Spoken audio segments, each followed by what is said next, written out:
গ্রিসের উপকূলে 202 অভিবাসন প্রত্যাশী উদ্ধার, বেশিরভাগই বাংলাদেশ সুদানের। রাশিয়া থেকে তেল কেনা বিপদে ভারত ও চীন, সর্বোচ্চ 100% শুল্ক আরোপ করতে বিল অনুমোদন হয়েছে যুক্তরাষ্ট্রের সিনেটে। মুসলিমরা এক হলে যে কোনো চ্যালেঞ্জ মোকাবেলা করা সম্ভব, বললেন ইরানের পররাষ্ট্রমন্ত্রী। ইয়েমেনের সেনা ক্যাম্পগুলোতে বিদ্রোহী হুতি গোষ্ঠীর হামলার জবাবে পাল্টা সামরিক অভিযান শুরু করেছে দেশটির সেনাবাহিনী।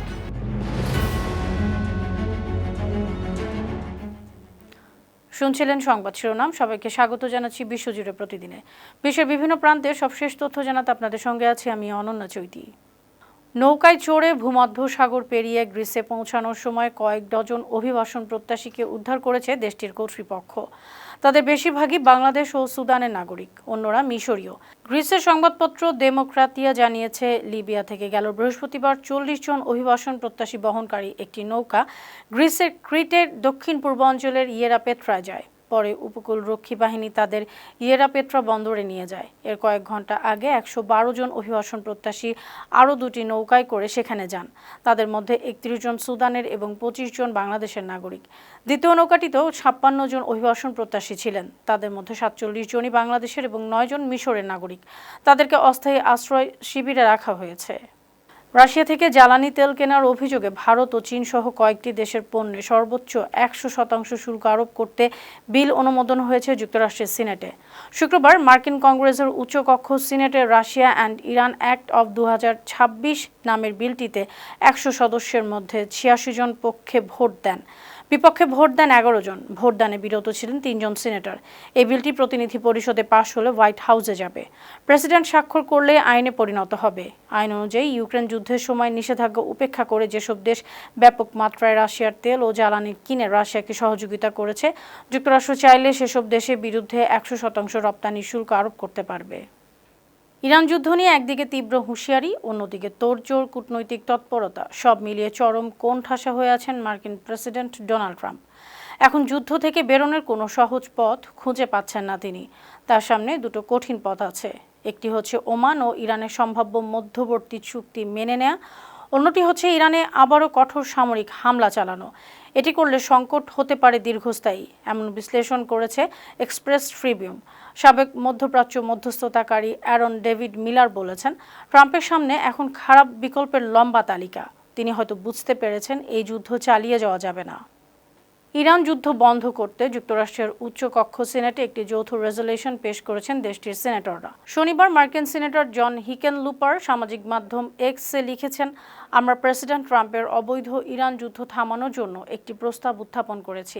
এই যুদ্ধের কারণে আমেরিকানদের প্রাণহানি হচ্ছে, জ্বালানি তেল ও সারের দাম আকাশচুম্বী হয়ে গেছে, দেশের অস্ত্রাগারের মজুদ খালি হয়ে গেছে। এসব পরিস্থিতি বিবেচনা করে অবিলম্বে যুদ্ধ বন্ধ করার দাবি জানিয়েছেন তিনি। ইরানের সঙ্গে যুদ্ধ আরও তীব্র করলে বিপরীত ফল হতে পারে। শুধু বিমান হামলা করে সফল হওয়া সম্ভব নয়, এমন সতর্কবার্তা জানিয়েছেন যুক্তরাষ্ট্রের জয়েন্ট চিফস অব স্টাফের চেয়ারম্যান জেনারেল ড্যান কেইন। মার্কিন সংবাদ মাধ্যম সিএনএন-এর বরাতে শনিবার এই তথ্য জানিয়েছে তুরস্কের সংবাদ মাধ্যম আনাদোলু।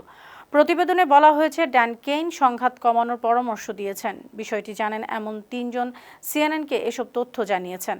তারা বলেছেন, সিআইএ পরিচালক জন জার্টক্লিফ, পররাষ্ট্রমন্ত্রী মার্কো রুবিও এবং ভাইস প্রেসিডেন্ট জেডি ভেন্স সহ ঊর্ধ্বতন কর্মকর্তাদেরকে কেইন জানিয়ে দিয়েছেন পর্যাপ্ত গোলাবারুদ নেই।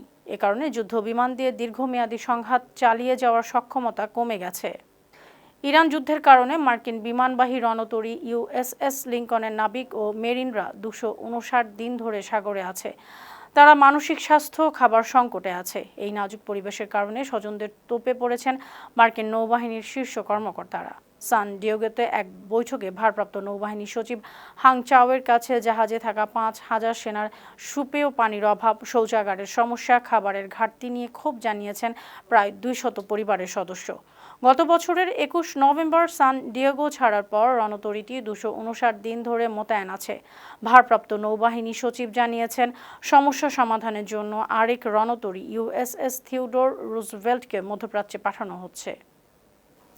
মধ্যপ্রাচ্যের দেশগুলোকে বাইরের শক্তির উপর নির্ভরতা কমিয়ে আত্মনির্ভরশীলতা এবং প্রকৃত ভ্রাতৃত্ব গড়ে তোলার আহ্বান জানিয়েছেন ইরানের পররাষ্ট্রমন্ত্রী আব্বাস আরাগচি। তিনি বলেছেন, ইরানের সশস্ত্র বাহিনী বিশ্বের সবচেয়ে ব্যয়বহুল ও উন্নত সামরিক শক্তির মোকাবিলা করার সামর্থ্য প্রমাণ করেছে। বৃহস্পতিবার সামাজিক যোগাযোগ মাধ্যম এক্স পোস্টে তিনি এ আহ্বান জানিয়েছেন। মুসলিম দেশগুলোর মধ্যে ঐক্যের গুরুত্ব তুলে ধরে আরাগচি বলেছেন, যখন মুসলিমরা কাঁধে কাঁধ মিলিয়ে দাঁড়ায় তখন তারা বাইরের যে কোনো অশুভ শক্তির দেওয়া চ্যালেঞ্জ সরাসরি মোকাবেলা করতে সক্ষম হয়। এখন সময় এসেছে নিজেদের উপর আস্থা রেখে সত্যিকারের ভ্রাতৃত্বকে আলিঙ্গন করার। হরমুজ প্রণালী নিয়ে ওমানের সঙ্গে সমঝোতা চূড়ান্ত করেছে ইরান। শুক্রবার ইরানের পার্লামেন্টের জাতীয় নিরাপত্তা কমিশনের মুখপাত্র হাসান ঘাসঘাভি রাষ্ট্রীয় সংবাদ সংস্থা ইরনাকে এ তথ্য জানিয়েছেন। তিনি বলেছেন, চূড়ান্ত খসড়া ও বিস্তারিত শীঘ্রই জানানো হবে। বিশ্বের সবচেয়ে গুরুত্বপূর্ণ তেল পরিবহন পথগুলোর অন্যতম হরমুজ প্রণালী। বিশ্বের মোট তেলের প্রায় 1/5 এই জলপথ দিয়ে পরিবহন হয়। যুক্তরাষ্ট্র ইসরায়েলের সঙ্গে ইরানের উত্তেজনা আঞ্চলিক সংঘাত শুরুর পর থেকে হরমুজ প্রণালীতে জাহাজ চলাচল বারবার ব্যাহত হচ্ছে। বাণিজ্যিক জাহাজে হামলার ঘটনায় পরিবহন খরচ ও নিরাপত্তা নিয়ে উদ্বেগও বেড়েছে। ইয়েমেনের সেনা ক্যাম্পগুলোতে বিদ্রোহী হুতি গোষ্ঠীর হামলার জবাবে পাল্টা সামরিক অভিযান শুরু করেছে দেশটির সেনাবাহিনী। শনিবার ইয়েমেনের সেনাবাহিনীর মুখপাত্র কর্নেল মাজেদ আল নুজাইলি জানিয়েছেন, একাধিক ফ্রন্টে এই অভিযান হচ্ছে।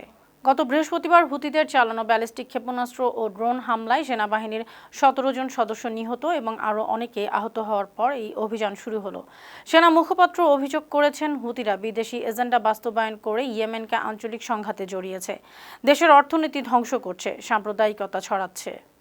সামরিক সক্ষমতা বাড়াতে 2027 অর্থবছরের জন্য রেকর্ড $56 বিলিয়ন প্রতিরক্ষা বাজেটের পরিকল্পনা করছে জাপান। এ মাসের শেষের দিকে অর্থ মন্ত্রণালয়ে এই প্রস্তাবটি জমা দেওয়া হবে। জাপানের একজন সরকারি কর্মকর্তা জানিয়েছেন, প্রতিরক্ষা খরচ শেষ পর্যন্ত প্রায় $63 বিলিয়ন হতে পারে। এই বাজেটে ড্রোন ও কৃত্রিম বুদ্ধিমত্তার আধুনিক প্রযুক্তিকে গুরুত্ব দেওয়া হবে। এই বরাদ্দ মূলত জাপানের 2023 থেকে 2027 অর্থবছরের জন্য গৃহীত 43 ট্রিলিয়ন ইয়েন বা $270 বিলিয়ন 5 বছর মেয়াদী সামরিক পুনর্গঠন কর্মসূচির অংশ। চীন, উত্তর কোরিয়া এবং রাশিয়ার সম্ভাব্য নিরাপত্তা হুমকির কারণে 2022 সালে নতুন জাতীয় নিরাপত্তা কৌশল গ্রহণ করেছে জাপান। সেই থেকে ধারাবাহিকভাবে প্রতিরক্ষা খরচ বাড়াচ্ছে। যুক্তরাষ্ট্রের প্রেসিডেন্ট ডোনাল্ড ট্রাম্পের প্রশাসনের অভিবাসন বিরোধী অভিযানে 1 মাসে রেকর্ড সংখ্যক 51,000 অভিবাসীকে আটক করেছে মার্কিন ইমিগ্রেশন অ্যান্ড কাস্টমস এনফোর্সমেন্ট আইসিই। গত মাসে আটক করার এই সংখ্যা সংস্থাটির ইতিহাসে 1 মাসে সর্বোচ্চ। আইসিই জানিয়েছে, প্রতিদিন গড়ে 1645 জনকে আটক করা হয়েছে। এর আগে 1 মাসে সর্বোচ্চ আটকের রেকর্ড ছিল জুনে। ওই মাসে প্রায় 43,000 মানুষকে আটক করা হয়েছিল। ফলে টানা দ্বিতীয় মাসে আটকের নতুন রেকর্ড তৈরি হলো।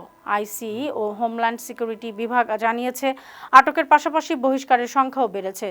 চলতি অর্থ বছরে 3,56,389 জনকে যুক্তরাষ্ট্র থেকে বহিষ্কার করা হয়েছে। 2025 সালের অক্টোবরে গাজায় যুদ্ধবিরতি ঘোষণার পর থেকে গত 300 দিনে 300 শিশু হত্যা হয়েছে। জাতিসংঘের শিশু বিষয়ক সংস্থা ইউনিসেফ এ তথ্য জানিয়েছে। মধ্যপ্রাচ্য ও উত্তর আফ্রিকা অঞ্চলে ইউনিসেফের আঞ্চলিক পরিচালক এডওয়ার্ড বেদার বলেছেন, যুদ্ধবিরতি শিশুদের সুরক্ষায় ব্যর্থ হচ্ছে। যুদ্ধবিরতি প্রতিদিন গড়ে একজন শিশুর প্রাণ কেড়ে নিয়েছে, শত শত শিশু মারাত্মকভাবে আহত হচ্ছে। সহিংসতা বন্ধের প্রত্যাশা করা গাজার শিশুরা এখনও বঞ্চিত হচ্ছে। শপথ নিয়েছেন কলম্বিয়ার নতুন ডানপন্থী প্রেসিডেন্ট আবেলার্দো দে লা এসপ্রিয়েলা। শুক্রবার শপথ নিয়ে তিনি মাদক পাচারের বিরুদ্ধে জোরালো অভিযান চালানোর অঙ্গীকার এবং অর্থনীতির প্রতি আস্থা পুনরুদ্ধারের লক্ষ্যে মিতব্যয়ী আর্থিক নীতি গ্রহণের প্রতিশ্রুতি দিয়েছেন। 48 বছর বয়সী আবেলার্দো দে লা এসপ্রিয়েলা গত জুন মাসের রান অফ নির্বাচনে বিজয়ী হন। নির্বাচনী প্রচারের সময় তিনি সশস্ত্র গোষ্ঠীগুলোর বিরুদ্ধে কঠোর ব্যবস্থা নেওয়া, রাষ্ট্রের ব্যয় 40% পর্যন্ত কমানো এবং তেল ও গ্যাস খাতকে পুনরুজ্জীবিত করার প্রতিশ্রুতি দিয়েছিলেন। আইনজীবী হিসেবে কাজ করা দে লা এসপ্রিয়েলা যুক্তরাষ্ট্রের প্রেসিডেন্ট ডোনাল্ড ট্রাম্পের ঘনিষ্ঠ মিত্র। ভোটের আগে ট্রাম্প তাকে প্রকাশ্যে সমর্থন দিয়েছিলেন। সুপ্রিয় দর্শক, এই ছিল আজকের বিশ্বজুড়ে প্রতিদিনের আয়োজনে। দেশ বিদেশের বিভিন্ন খবর নিয়ে আবার আপনাদের সামনে হাজির হব। সেই পর্যন্ত ভালো থাকুন, সুস্থ থাকুন, বানো টিভির সঙ্গে থাকুন। ধন্যবাদ।